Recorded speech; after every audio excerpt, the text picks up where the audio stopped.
Here's a book I definitely want you to get on your radar. It's Skandar and the Unicorn Thief, and this is definitely not the story that you might be expecting.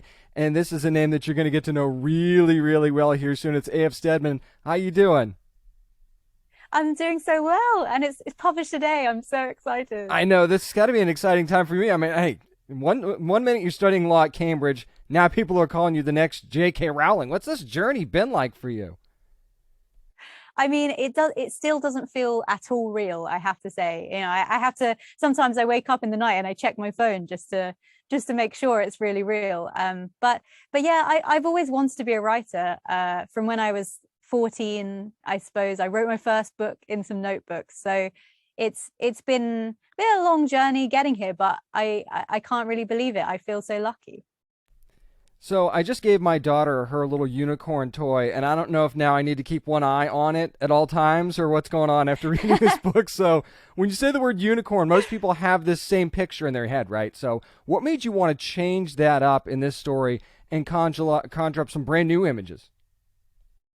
Yeah, I mean, I've never really liked the fluffy, friendly kind of unicorn, I have to say. I was more of a dragon, phoenix, scarier kind of creature kind of person.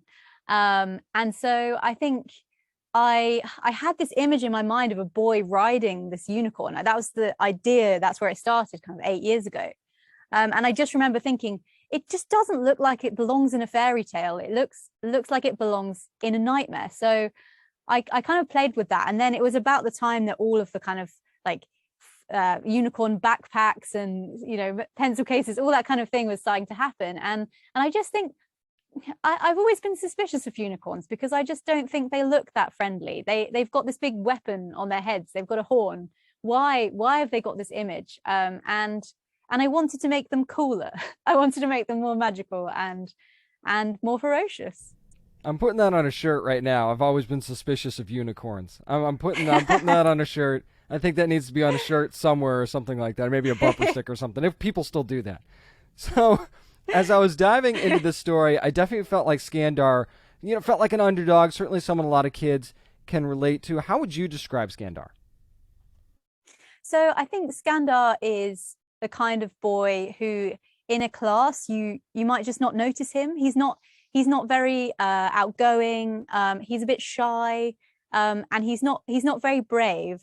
But he does have this kind of inner strength. So he's afraid, but he kind of gets over that, and he does the right thing. He's got a good moral compass, and he's also got a sense of adventure and fun. And he is so desperate to become a unicorn rider, and he wants to fulfill that dream, whatever happens. So I feel like family is a big part of this story too, at least in the early going anyway. How much can you tell us about that family dynamic and how important it is to shaping Skandar's story in the future in the later stages of the book? Yeah, so Skandar lives with his dad, and his sister Kenna, who is a year older than him. And Skandar's dad he struggles with his mental health. His mum died when he was very young. And so Skandar and Kenna, his sister, they kind of look after their dad a little bit when he's not so well. And that feeds into Skandar being bullied at school a little bit because the other children don't understand. And his relationship with his sister is really important to him. But she really wanted to become a unicorn rider as well, because becoming a unicorn rider is something, it's very much prized. It's like becoming a celebrity suddenly, because if you go and train on the island, you might be in the Chaos Cup, which is the most famous unicorn race in the world, which is televised. So you become this kind of celebrity, and you get a rider's allowance if your child goes to the island as well. And Skandar's family struggle for money as well. But really, it's for Kenna and Skandar, it's this dream that they want. They want to escape their lives.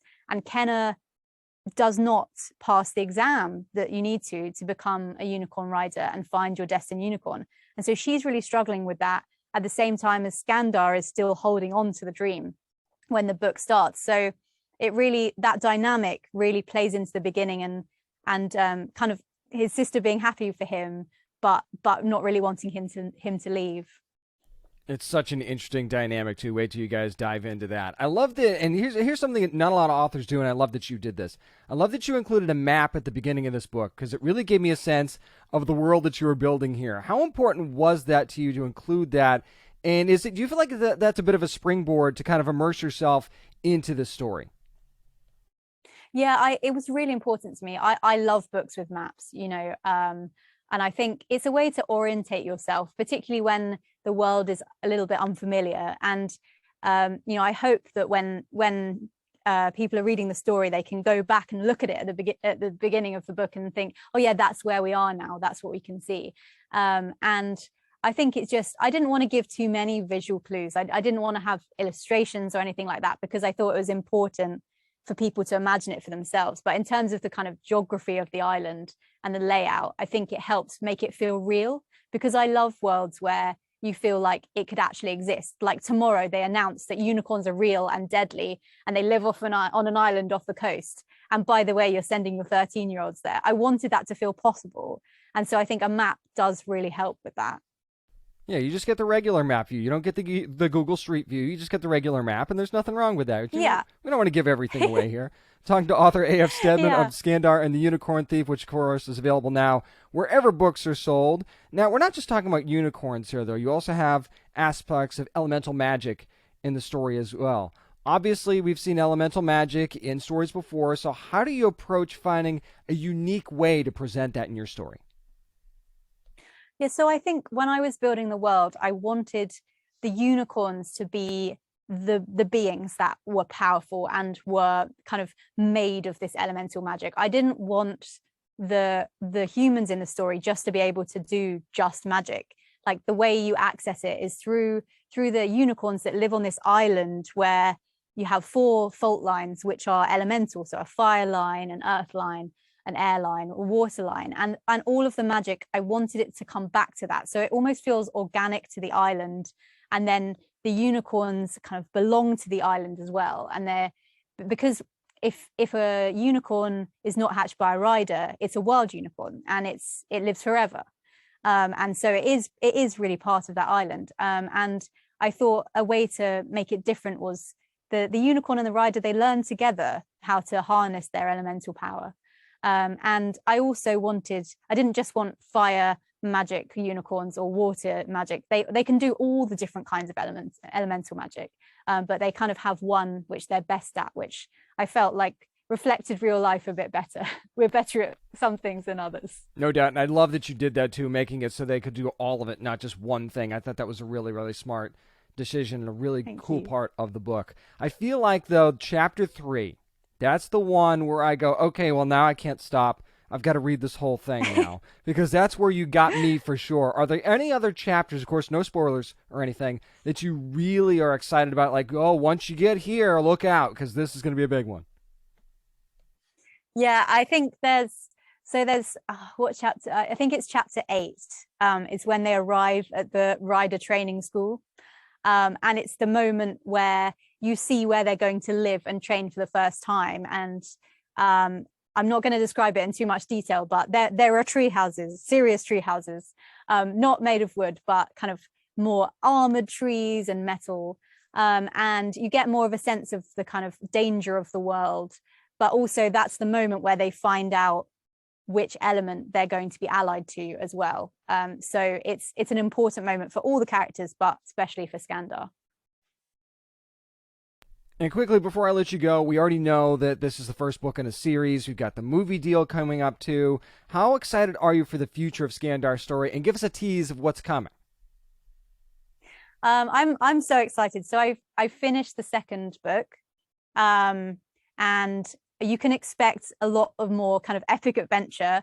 They, in the second year of their training, they learn how to create elemental weapons. So you've got kind of lightning spears and flaming bows and things like that.